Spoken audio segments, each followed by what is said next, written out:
Hey everyone, and welcome back to Empower Me Mondays. I'm Crystal, and I'm so excited to have you join me today because last week we explored how to identify and challenge our limiting beliefs, as well as create beliefs that align with our purpose or the experiences that we wish to experience in life.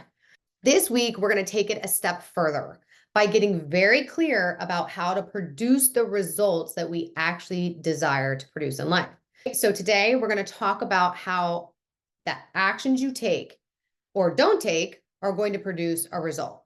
So, what we've talked about in the previous episode is identifying what you desire and then ensuring that you have a proper belief system that aligns with what you desire. And today, we're going to learn how to align our beliefs with our actions. This alignment is crucial for living the life that we want. And if you haven't watched the previous episodes, don't worry. You can still benefit from today's content, but I recommend checking them out so you can get the full picture. I'll link them in the description box below. Now, first, let's understand why aligning your beliefs with your actions is so important. Because our beliefs drive our thoughts drive our feelings, and our feelings drive our action. So when your beliefs are aligned with your true purpose, our actions naturally follow suit. Think of it this way. If you believe that you are capable and deserving of success, your thoughts will reflect that, and you will take the actions that move you toward that goal.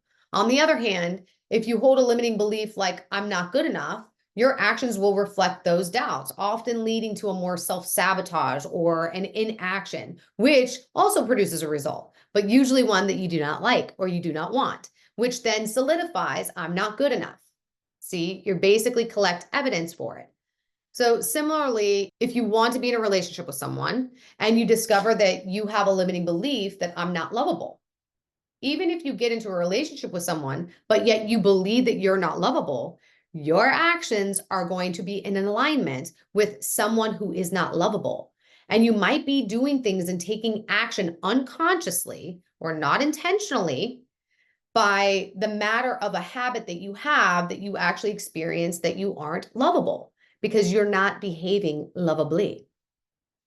Or if you want to lose weight and one of your goals is to actually lose 10 pounds, but you have a limiting belief that I'm not good enough, well, your actions are going to be in alignment automatically with that you're not good enough. So most likely you won't even take any action towards losing the 10 pounds at all, because why would you if you're not good enough? So your results might be that you didn't lose weight at all, or that you might even gained weight. So that's how self-sabotaging, and that's how your actions are automatic based on what you believe is true about yourself.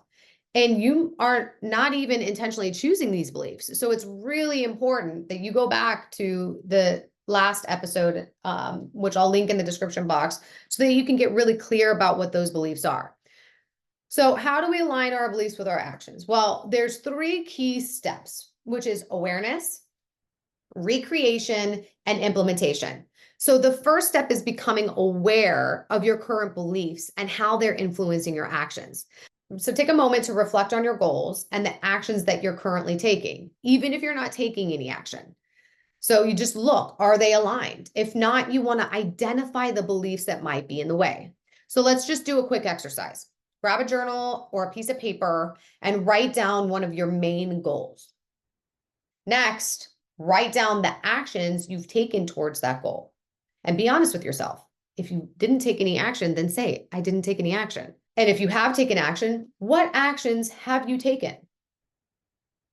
Now, after you've written down all your actions, you can look to see, are these actions consistent with someone who truly believes in achieving this goal? If not, then you write down any thoughts or beliefs that come up for you. These are limiting beliefs. For example, if your goal is to start your own business, but you haven't taken any aligned steps, you might have a limiting belief like, I'm not experienced enough, or this is too risky, or I'm not capable. Like, again, awareness is the first step. Or if your goal is to be in a relationship, but you haven't taken the aligned steps to be in a relationship, you might have a limiting belief that there are no good people out there, or using dating apps are so ineffective. I've heard this so many times. So those are your steps. Step one, look at your goal, look at your actions, look at the belief that you have, okay? Now, step two, recreation.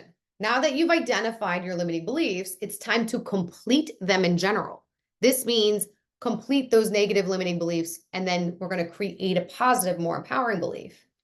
So for each limiting belief you wrote down, you can write a more positive affirmation that counteracts that, right? But this is distinct from reframing. See, reframing is seeing it from a different perspective or lens, which is good, but you ultimately can't change that belief. You have to actually declare it complete. You can't change something. How many of you have tried to change a belief and are just completely ineffective at it? Like it still doesn't produce that result because you can't change the belief. You basically have to just complete it. Declare complete. Like I'm done with this belief. I'm over it. Now, if you also need help with that, I have some steps in my Living Empowered workbook that I will also link below to really help you complete these limiting beliefs. So again, it's completing something, and then from nothing, we create something else. For example, you replace, I'm not experienced enough, like give that up, I declare that complete, with, I have the skills and the determination to succeed. Or the limiting belief of, it's too risky, with, taking calculated risks is a necessary part of achieving my dreams. So recreating isn't just about positive thinking. It's about creating new neural pathways in the brain that support your goals. And the more you practice these new beliefs, the more they will become your default way of thinking. Like I said, I have practices in the Living Empowered workbook that I will link below to really help you embody this new way of being that is required for you to produce the result that you've never produced before. Now, the third step is implementation. Now that you've recreated your new beliefs, it's time for you to take aligned action. You want to start with small, manageable steps that align with your new beliefs. So these actions will really help you build that confidence and momentum. For example, if your new belief is, I have the skills and the determination to succeed, your first action might be to create a business plan or sign up for a course on how to. Each action will help you reinforce this new belief. And you will start to believe that what you desire is actually possible, which is key to producing that result.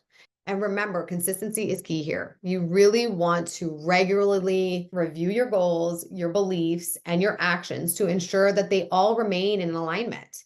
If you find yourself slipping back into old patterns, revisit the recreating exercise and just adjust as needed. And that's why I really created these guides that I have myself, because I fall back all of the time. It's something that I have to put in place to just get really clear and remember, as we operate through life, we're not constantly observing ourselves and our thoughts and our beliefs and our actions. I mean, I practice as much as I can. I've gotten a lot better at being present in life to where I can actually see if I'm in alignment or not. But I did that through creating these practices and really sitting down and taking the time to practice these things and to review them to make sure my actions are in alignment with the future that I desire to experience, because it's really critical in producing the result that I've never produced before. I can't look back and take the same actions that I've taken in my life thinking that I'm going to produce a new result. It doesn't happen that way. I have to look at what new actions can I take that I've never taken before so that I can produce that result, possibly, right? Aligning your beliefs with your actions is the way to live a life that reflects your true purpose. And by becoming aware of your limiting beliefs, recreating them into more empowering ones, and taking consistent action, you can create a life that you are proud of, that you desire. So thank you for joining me today on this episode of Empower Me Monday. I hope you found it helpful and empowering. Don't forget to comment, like, subscribe, and hit the notification bell to stay updated. Please share your thoughts or your experiences in the comments below. I'd really love to hear from you. Until next time, stay empowered, stay intentional, and remember, you've got this.